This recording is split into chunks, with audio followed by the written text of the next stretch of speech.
Is Felger and Mazz your favorite afternoon show? Yes, yes, yes, yes, yes, yes, yes, yes. Felger and Mazz. Let's be clear. Cerrone, this team has issues. But splitting up JT and JB, we can agree, is not going to solve the problem, right? It never has in the history of basketball. Okay.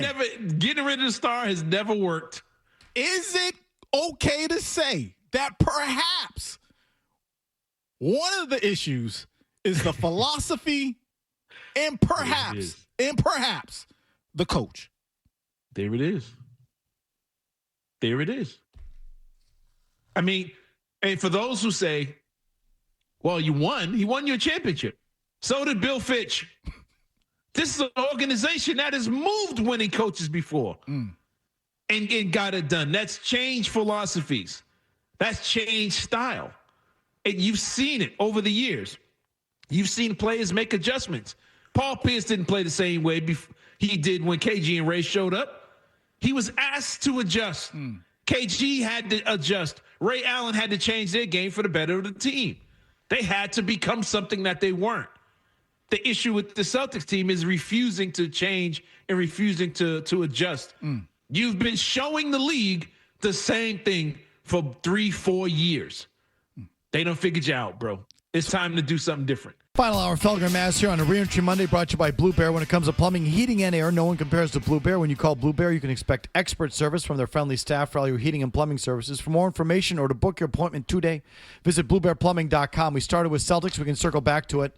And again, the jumping off point being that after some of you trying to tell me for the last week or two that the Sixers actually were a better team, given the roster that the Celtics had here at the end of the year, and the Sixers were better than you thought and actually had a better team, you had to sit there and watch the Sixers get absolutely demolished by the New York Knicks.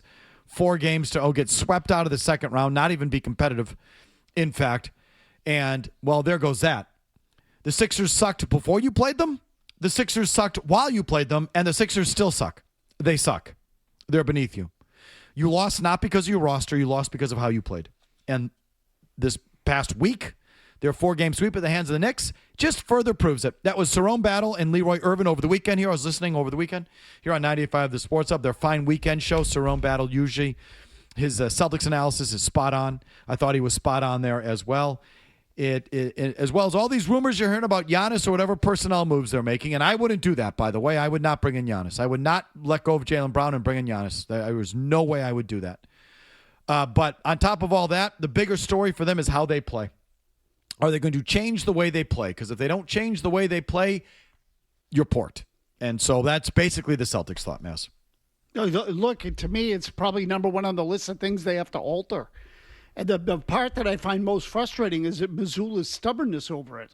Don't you think, don't most coaches say find a way to win? Yes.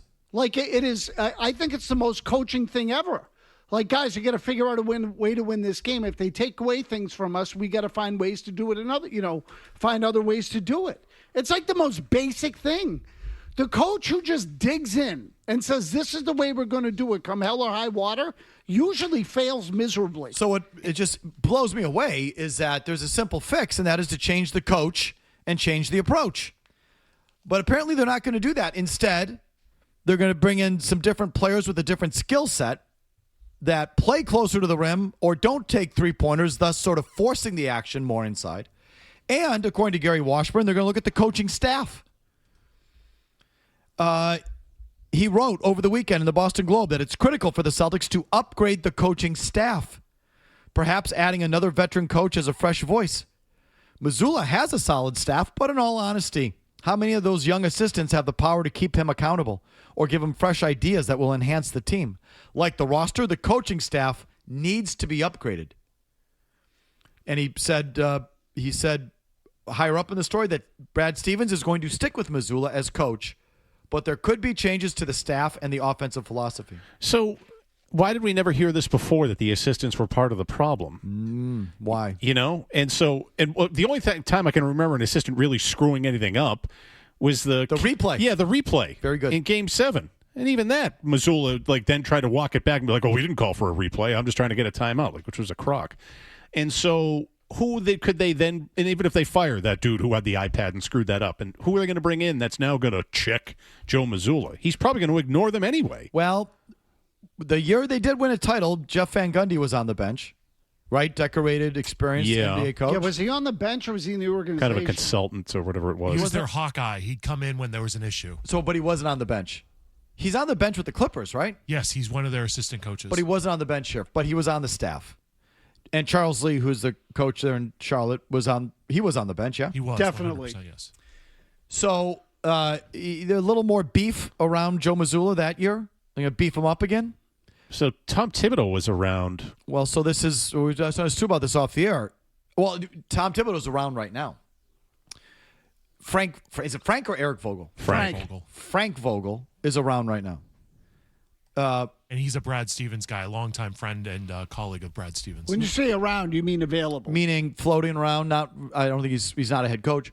Mike Budenholzer is just a name that comes to mind, unless he's on a staff. But do you go get a guy like that who's experienced in the NBA, maybe won a title, and put him next to Joe? To which I'm saying, why are we jumping through all these hoops to prop up Mazzulla? Why not just bring in a real coach and change your philosophy? I feel like they're going through all these machinations when one move, instead of doing these 4 or 5 other things, changing this piece on the roster, that piece on the roster, this guy on the staff, that guy on the staff, but keeping Mazzulla, let's just get rid of Mazzulla. And you get to keep all your good players. That would be the easy way to do it. But as Mazz pointed out to me in the first hour, you think Mazzulla's here because? Jason Tatum. They're trying to cater to the best player. And if Tatum is adamant about Mazzulla, and when I say adamant, it could be that he's sitting in a chair saying, don't fire Joe. But I think that there's also, it's more likely that they just know how he feels about him. And they don't want to upset Tatum. He's comfortable with Mazzulla, and they say we're going to keep him because it means something to Tatum. And so as Tatum goes, we go. I think that's probably how they look at it. Okay, so there's the Celtics angle. That's a big one. I think that's sort of the lead coming out of the weekend, and the Sixers getting swept. It just makes it look so much worse for you, and it looked bad to begin with. Yes. Just quickly on the idea of beefing up his staff, that's not exactly an easy thing to do, given what their needs are. And when I say that, I mean like the guys you're mentioning. Let's just use Thibodeau as an example. Mm-hmm. Okay, we want to improve our defensive acumen. We're going to bring in Thibodeau. Well, then doesn't that look like you are putting the replacement for Mazzulla on his staff so that if you have to fire the coach? It's a delicate little thing. It is. It's a little tricky. Like you can't just go out and get the most accomplished guy out there and put him on the staff. That's immediately what it looks like. Right, because then it looks like you are greasing the skids for Mazzulla. How's Bazooka Joe going to respond to that? Exactly right. Karate chop him across the throat. Yeah, Vogel maybe a little less so because he just doesn't feel like as threatening a personality. And I don't even know what his career record is as a coach.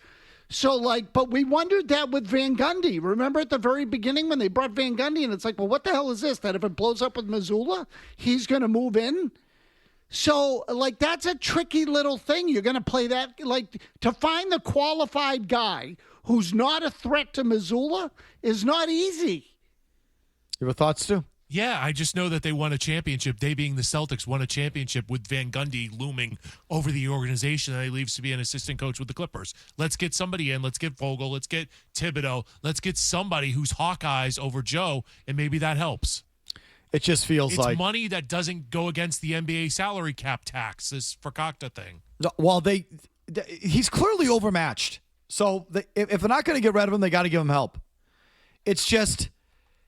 if you really want to change how the thing is run, how the team plays, it's going to be hard to do it with the same head coach. Especially because I do not think Mazzulla is humble enough to know what he doesn't know and admit his mistakes and change. And say, well, what I was doing was wrong. I have to get better, and I'm going to get better. I'm going to change what I'm doing. He doesn't feel like that kind of guy. Feels entrenched and stubborn. So I just think they're going about it wrong. And then we hit on some Red Sox as well. Just a 40 games in, the check-in they blow officially. And now you got to start to look at, why are certain guys still here, especially if they're going to be acting like a bunch of dicks, like Jaron Duran or Trevor Story.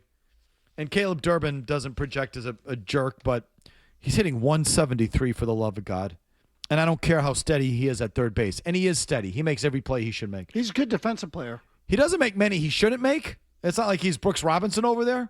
But anything that's to him is going to get gobbled up and thrown out. Good utility guy.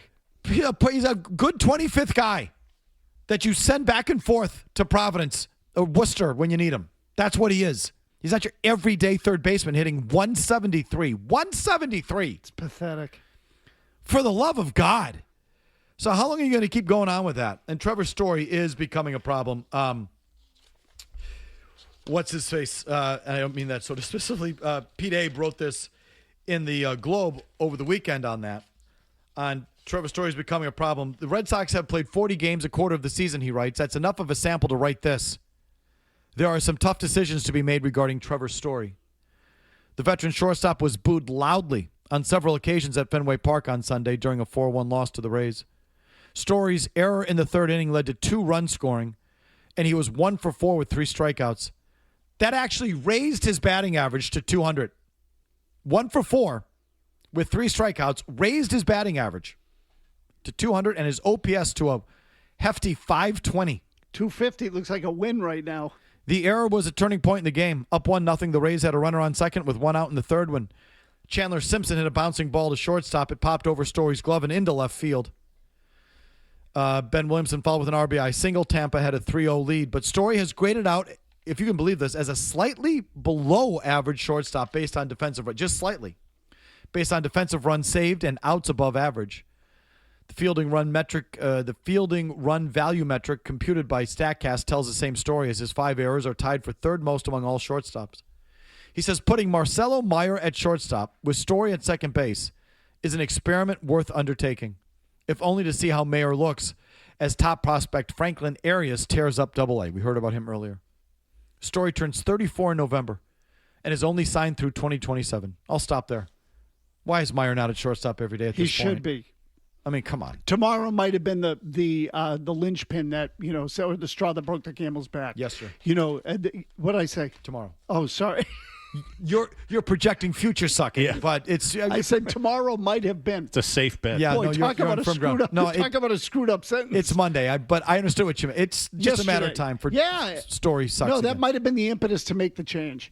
And but I do worry about their leadership and pulling the trigger on this. So the good thing is that Story is not Breslow's guy. So he has no loyalty to Story whatsoever. He'd be willing to pull the plug. But you think Chad Tracy, who got here 10 minutes ago, has the balls to freaking speak up on that one? It's got to come upstairs. You got to get rid of him. That's what I think, too. And Jaron Duran, again, rabbit-eared, hypersensitive, I say unpredictable. I don't know how we would describe Jaron Duran wiping out his whole Instagram profile because Mike Holly said that teams lie about injuries. Like that one sent him over the edge somehow. Never mind, he's hitting 194. So what are we doing with some of these guys? Like really, what at this point, what's the plan there? So those are the Red Sox items. We got Vrabel, Rossini. We got whatever you want. I promise. Your calls right after these words. Am I the only one that's wondering how the hell did Boston lose to this team? Like, honestly, if you're in Boston and you're watching this, you say, not only did you lose to them in Game 7 on your home floor, you lost 3 straight games up 3-1.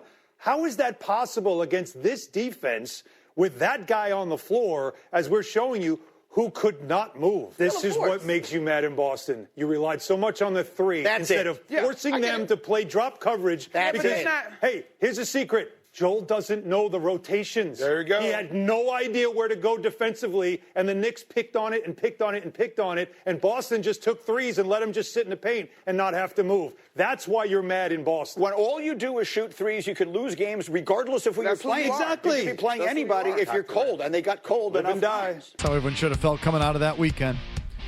Back to your calls on everything. How about Jerry and Marblehead? Hi, Jerry.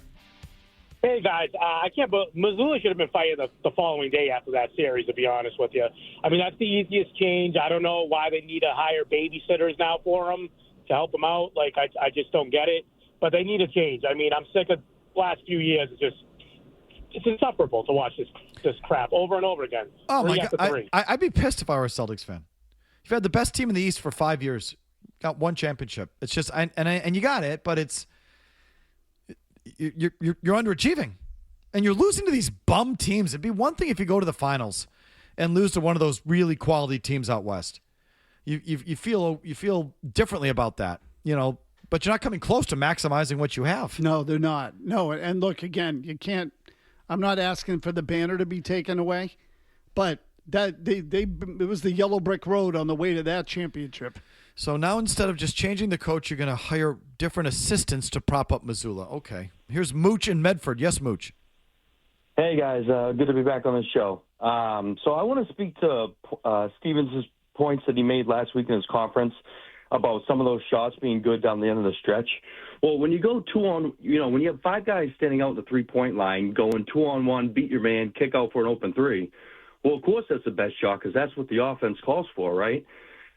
We just can't keep playing like this. The offensive philosophy needs to change. We need more action at the rim. We need less guys playing out behind the three-point line. Which I agree 1,000%. But you say it's the best shot because that's what the offense called for. I think it's the quote-unquote best shot because the farther away you get from the basket, the more open you're going to be. But it doesn't make it a good shot. Of course the guy is wide open outside the three-point line because he's 25 feet from the basket. But that doesn't make it a good shot. Like, that's the thing I think they have wrong. And that's what concerned me about Stevens' comments last week. He's like, well, on a shot-by-shot, I look at it as a shot-by-shot basis. Like that Peyton Pritchard corner three with 3 minutes left down a point was a good shot. No, it wasn't. No, it wasn't. You had Keita open for a dunk underneath. That wasn't a good shot. I don't care if the next defender was 6 feet or 3 feet. You needed 1 point, not 3, and you kept shooting threes. So that's the part that bothers me, Maz, is that there's just what they deem to be a quality look. I don't think those open threes are as quality as they do. They're definitely not as quality as they think they are. Again, look, all my point is that the whole league's taken threes. They've just taken it to an extreme, and to me, the extreme is Missoula. Bob in Boston on Vrabel Rossini. Yes, Bob.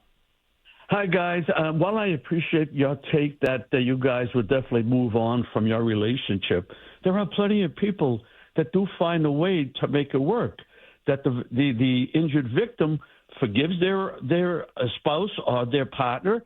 There are children involved. There are financial reasons why people stay together. It's just not so black and white that anytime somebody is a victim of somebody cheating on them, that you just dissolve what you have for a relationship. That was just my take on it, and I appreciate you. I'm a guy that's called in for the first time. I've been listening to your show since day one. I watch you every night, Michael. I love your take on sports. Thanks again, guys. Thanks, Bobby.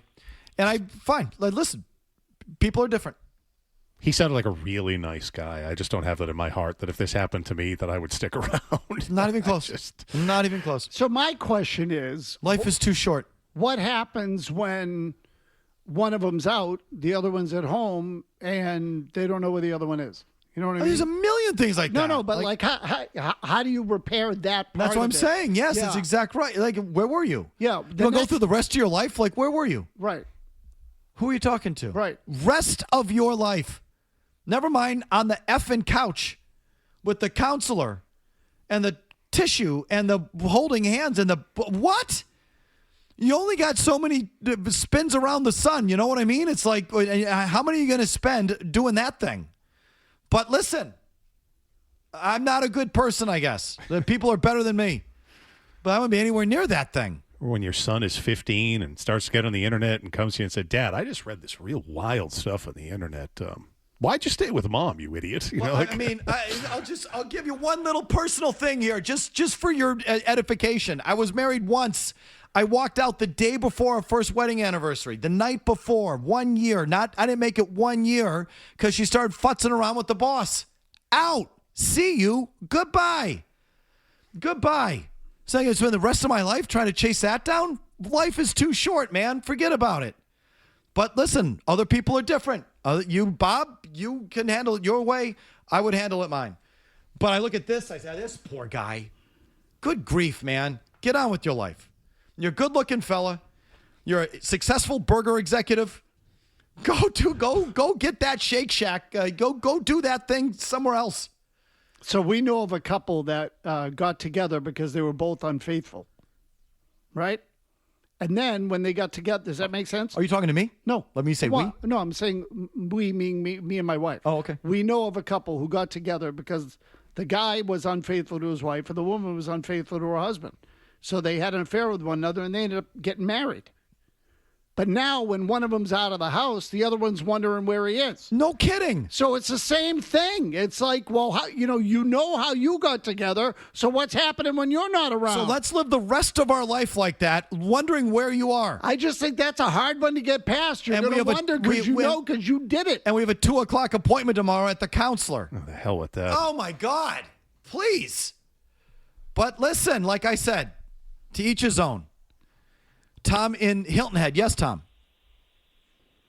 Hi. Can we get back to sports? Nah. Hey, listen. I think I've got the answer to the Celtics problem here as far as the coach is concerned. You've dodged around it, and you've said that it's Joe Mazzulla and everything else. And I agree with that. I absolutely agree with that, and I agree with it 2 years ago. However, I think the answer is sitting on the bench. It's Sam Cassell. So how do you know Sam Cassell? Cassell is a winner. Okay, but Sam Cassell. Wait a minute. Sam Cassell is a winner. He was a champion 2 years as a player. But how do you know what kind of coach he is? Because Magic Johnson was a winner too as a player, and then I saw him coach, and it didn't quite translate. Is he any better or any less than Tyronn Lue? I have no idea what Sam Cassell is, Tom. They're probably about the same. Sam Cassell's up on the bench. He's barking at the team, too. He's setting defensive and offensive coverages. He's the same as Mazzulla, but Mazzulla's the final say. But he's got the resume. I mean, no, he doesn't. He just told you what he did as an actual coach on the bench. F the resume. Shut up. Shut up. You are such an idiot. Why? Because I disagree with you and your stupid point about the resume. Like, I watch the guy coach when I'm at the game. He sets the defense, but he ultimately answers to Mazzulla. And you were a player, so what has he done too. that's special? He didn't win a championship. Oh, shut up. I'm done. Goodbye. Bye, Tom. Thank you for the call. That's classy. Oh, shut up. We don't know how he is as a coach. The only thing I've seen him only one thing ever really stood out to me. So it was Game 6, and Tatum's clanging a free throw, and the camera panned to him, and Cassell mouths, "Hit your effing free throws." Oh, did he? Yeah. I was like, well, I like that. But, Tom, if it makes you feel any better, if you're still listening, if it gets Mazzulla out of here, yes, give me Sam Cassell. My point is, I just don't know how you could possibly know what he is as a coach. He doesn't know. Maybe you can tell an NFL coordinator. You get some inkling as a coordinator. Otherwise, how could you tell what any assistant hockey coach, assistant basketball coach, bench coach, how could you tell what any of those guys would be as a head coach? You have no idea. No, and he doesn't either, and I'm not dumping on him. I mean, look, I understand what he's saying. Cassell was a likable player. He was a winning player. I mean, they brought him in here to help win a championship, but not that he had that big a role. Let me just say, right now, but I would have said the same about Chauncey Billups, is my point. If you, that would have been a poor choice. If you could have Mazzulla or Cassell next year, who would you take? Cassell. I'd take a roll of paper towels over Joe Mazzulla at this point. Makes you feel better, that's Tom, right. It's more of a commentary on Mazzulla. Right. I just want Mazzulla out. It couldn't be any worse. It literally, I don't know if it could be any worse under Joe Mazzulla. And I say that, I mean, I guess it could. If, Mazzulla's players like him. Even like the guys not in his clique. Like, sure, of course. Jaylen Brown still plays hard, and they haven't lost Jaylen Brown. Jaylen Brown's obviously, I think, frustrated with his role, but it's not like it's to the point where he's a problem on the floor, a problem on the team. So I think Mazzulla deserves credit for that piece. So I guess, yes, Cassell could be an a-hole that alienates players. So it could be worse than Joe. I don't want to say that. It could be. The play style couldn't be. Their actual X's and O's could not be any worse. I think Joe Mazzulla, in terms of that, is just wretched. But, so yeah, call if it makes But if Tatum wants to shoot the three and Cassell's the head coach, guess what? They're going to play Tatum style because that's what the NBA is. Okay, meanwhile. But his resume, Shut up, Jimmy. Shut up. We don't get many shut-ups on the show. That was good. Please call again. I enjoyed that. In Hilton Head, of all places. Oh, that guy's like, he should be retired and enjoying himself. I wonder what his resume is. Shut up, Jimmy. Coming up next, someone taking up the cause for us. An unlikely advocate This guy's got a resume. Taking up the cause for Felger and Mazz, and this guy does have a resume. You'll hear that next after Big Jim Murray gets you updated. Your Justice Department is investigating the NFL for moving a lot of viewers from free broadcast television into more expensive pay programming like Amazon Prime, Netflix, Peacock, and YouTube, where the NFL makes more money. Do you think this is price gouging on America's favorite sport? Should the government do anything about it? It's tough. You got people that love football. They're great people. They don't make enough money to go and pay this. It's tough. And they could be killing the golden goose. I mean, they have that stupid kickoff thing that you can't watch. It's unwatchable. I hate the games where they have the new phony kickoff. I don't think it's any safer. I hope college football doesn't do that. Do you know what I'm talking about? I'm not a You're not a football. You are not a football fan. These people know what I'm talking about.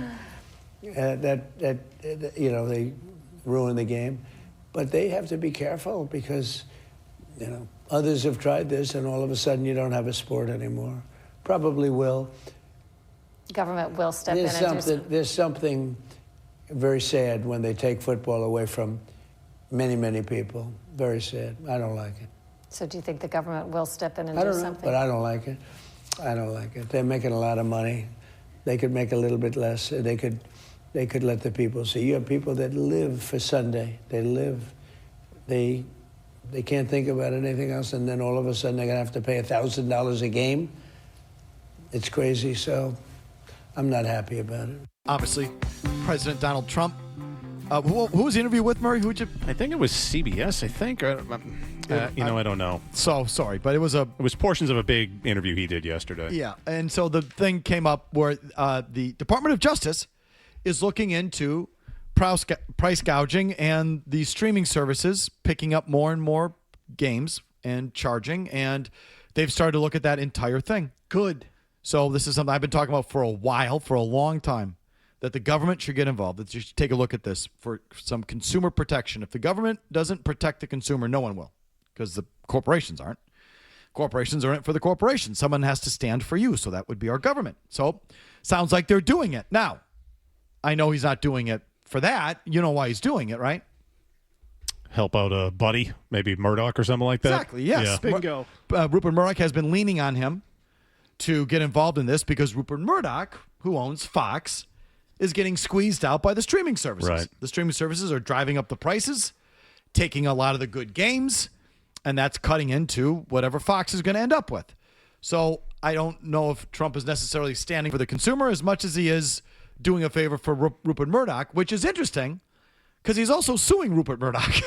He's suing the Wall Street Journal over the publishing a birthday card / drawing that he allegedly drew for Jeffrey Epstein.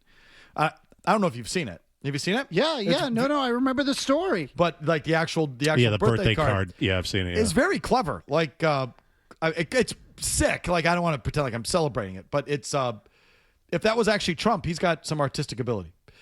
That's neither here nor there. It's just interesting that he's going to war with him on one thing and shaking his hand on the other. It just tells you tells you how the world works. The Wall Street Journal reports that Murdoch personally lobbied Trump at a White House dinner in February, warning that if the NFL continued to sell more games to streamers like Amazon and Netflix, it could damage broadcast networks like Fox. Soon after, the FCC opened an inquiry into sports rights moving from broadcast to TV streaming. Senator Mike Lee then urged the Justice Department to examine the NFL, and now the Department of Justice is investigating the league's media deals. Great. I'm in. Even if Trump's doing it just for Murdoch, in this case, we're aligned. Yeah, same. Whether if it's him just trying to buddy up with Murdoch, or even if he was impulsive, as he could tend to be, and he's trying to watch one night and it's like, I can't flip back. This sucks, and he just lost his mind. Like whatever it takes. I'm glad they're looking into this. What's interesting is so we stand with Trump and Murdoch on this one. You know who stands against us? Bob Kraft. The fact that Murdoch has asked Trump for help doesn't guarantee that he'll get what he wants. Murdoch and his media outlets are very powerful, but so is the NFL. Robert Kraft, the owner of the New England Patriots, is a longtime Trump pal as well. And the Wall Street Journal reports that the two have been in touch recently, presumably about this standoff. So Trump's got Kraft in one ear and Murdoch on the other. They're all buds, by the way. I know. It's unbelievable. And again, the other striking part of the Journal story is what it says about Murdoch and Trump and their transactional relationship. At the same time, Murdoch was lobbying Trump over the NFL. Trump was suing Murdoch and News Corp for the Wall Street Journal story over its Jeffrey Epstein birthday message story. A federal judge dismissed that suit last month, but Trump vowed to refile the suit, but hasn't done so yet. So maybe he's dropped it. So wait a minute. So Robert doesn't want this. He is pro-streaming, and this is what he's been in? Yeah. So maybe this is why he couldn't kill that story with the New York Post? Is that a stretch? So let me just stop and think. I see what you mean. Say again now, please. So if Murdoch wants less streaming, Robert's pro-streaming. Yep. We all question because those two have been buddies before, Robert Kraft and they're now at Murdoch. odds over the streaming thing. They're at odds over the streaming thing. And so Murdoch's like, F you. About a month ago when Robert's like, hey, this story with my coach, can you make it go away? And Murdoch's like, no, go F yourself. You take that Wednesday game off Netflix, maybe. Right. You know what I mean? Yeah. So you want to screw me on the streaming thing too? Right. Right? Or Well, you want to screw me on this too? Yeah. Let's play ball. Yeah. Those pitches There's a deal to be made. Those pitchers don't out of the deal. Those pitchers don't have to see the light of day. Now talk to me about your streaming services. I mean, with billionaires, I'm the not, way these guys work. Yeah, I don't think that's a stretch. It's all about the deal. Out of the deal. What I love, though, about that clip is how obsessed he is with the effing kickoff. Yeah. He can't, I've heard this a million times, where he's asked about, the water supply in India, and he'll mention the kickoff. He always goes back to the kickoff. He's obsessed with the freaking kickoff. He does. He despises it. He despises the kickoff. It's really not even that bad. Listen, we can talk You're about... seeing more returns. I like that. I think it saved the play. If they didn't have that kickoff, they would eliminate it altogether because of the concussions and doctors and all of this. But he's asked about Netflix and streaming, and he goes right to the kickoff, and the poor gal... I hate the game. Yeah, go ahead. I hate the games where they have the new phony kickoff. I don't think it's any safer. I hope college football doesn't do that. Do you know what I'm talking about?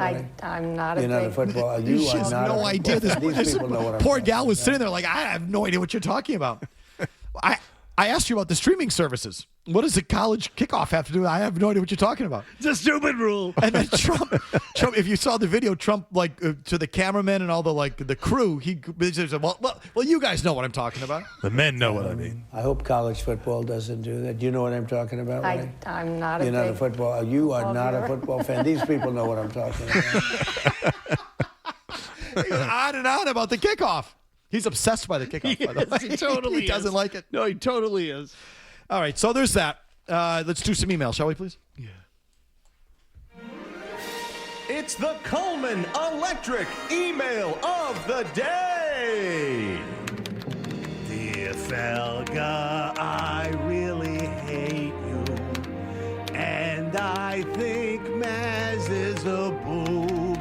It's electric. The Coleman Electric email of the day. It's electric. Send yours to Felger at 985thesportshub.com. Email today brought to you by Coleman Electric, a bunch of really good electricians helping homeowners just like you. When you need an electrician, you want to call Coleman.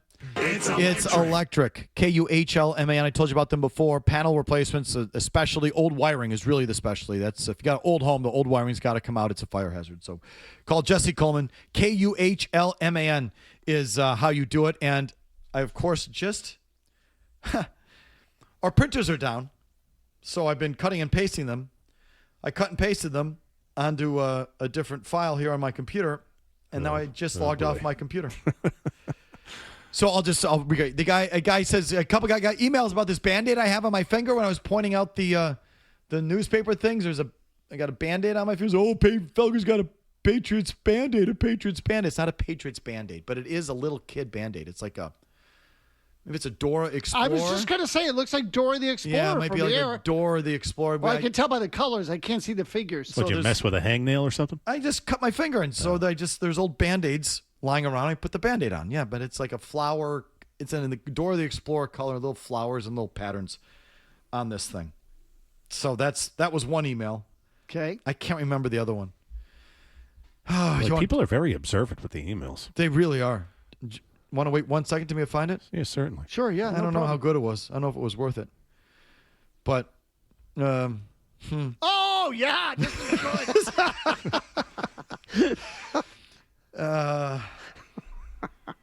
good. This a hate emailer calls it all the time, L Giant, all caps. Every matchup is different, you morons. Not because Philly was a better team. It's about, quote, it's about all caps matchups. Uh-huh. Oh, sure. Is that how they lost?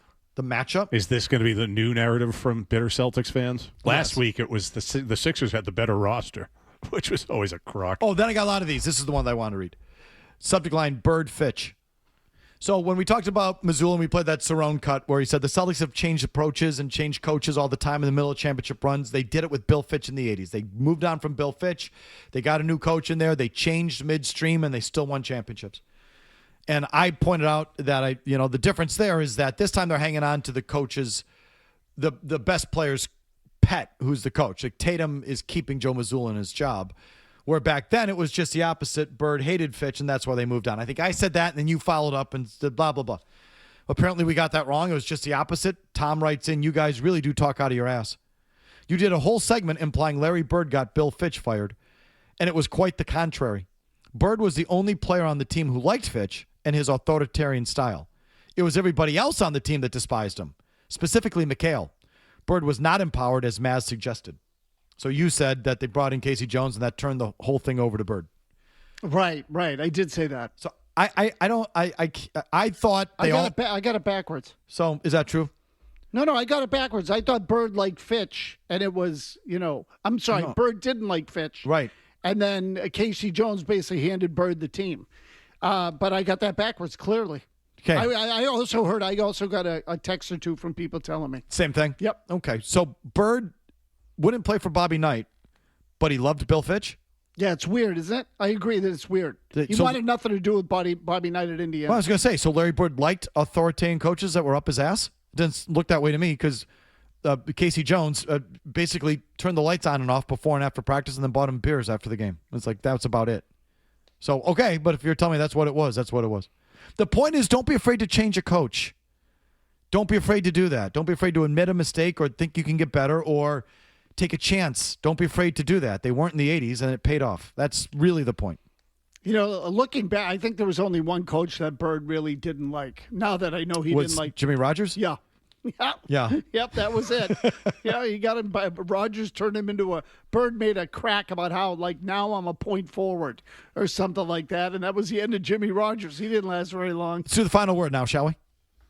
Hey, it's Felger here. Now on Felger and Mazz. It's the final We're recapping this 4-hour show in 4 minutes, which leads to the question, does it really need to be 4 hours long? No. And the final word brought to you by Town Fair Tire. If you're looking for the best deal on tires, there is only one place to go. It's Town Fair Tire. The best prices and great free services. Nobody beats Town Fair Tire. Nobody. Nobody. All right, Ryan Garvin has put together a piece on the Felger and Mazz School of Journalism. Felger and Mazz School of Journalism. Classes in session. Getting pictures of Mike Vrabel. News organizations are staking out malls and airports just trying to get a picture of him. Give it a snappy headline, too, on the back page, from Nookie to Rookies. Now he's available. You can send someone down there. Patriots holding rookie minicamp. Number 30. I don't know who that is. I don't care who that is. Me neither. I have no idea. Okay, first inside page. Morton shows promise as developmental quarterback. I guess this is Morton? Morton. Oh, there's 2 more pages of Patriots cover. A lot of stuff. They're going to get to Vrabel, right? You would think. We didn't know where he was. Correct. Would he be on the field? Yes. Would he be off the field? There's a color photo of Morton? Come on, Norton. Of McDaniels and this Morton guy. First inside page is 2 black and white photos. Yeah. Here's a little picture, black and white, the smallest one on the page, of Mike Vrabel on the field holding his whistle. And then I look at the headline. Rookie corner voices Pro Bowl aspirations. Are we trying to sell this or not? No. Vrabel was on the field, there to be observed and photographed, where people are wondering, where is he? How much do they write about this Morton guy? He's big at camp. Morton. Thank you, Norton. 3 headlines, 2 of them on Morton. Morton. Karen Garesian went down there, Mass Live. Headline, Mike Vrabel fully engaged at Patriots rookie minicamp amid ongoing firestorm. Is that so hard? Shouldn't be. Do you care about this punty? No. Isn't the whole thing about Vrabel? Yes. Didn't mention Vrabel once. A lot on Morton. And I came across this photo from the Boston Globe. I came across this photo online. It is Mike Vrabel sort of swashbuckling past what must be this Morton guy. I think that's Morton. That's the picture. That is the picture. That's the picture. That tells the story. That's the photo. God! Where's the Vrabel stuff? Oh, Caleb Lohman was playing left tackle. Oh, yeah, this is good. I wonder who he was blocking for. Well, he'd be blocking for more. Whoever he was blocking for is banned from the show. I don't want to hear it. That's great. Very good, Ryan. Thank you. Yep. This is the jackassery that goes on here. All right, man, we got it on the baseball hour. What do you got coming up at 6 We o'clock? do. We're going to look into the Red Sox lineup and specifically what's going on at shortstop because I think we've reached the time. The Red Sox are going to be rapidly approaching a fork in the road here where they have to decide which way they're going to go. Are they going to develop or are they going to win? And I think we know the answer to that. Baseball Hour Shorts starts in about 5 minutes. We're back at it tomorrow at 2 p.m. We'll talk to you fellers then. See you, bye.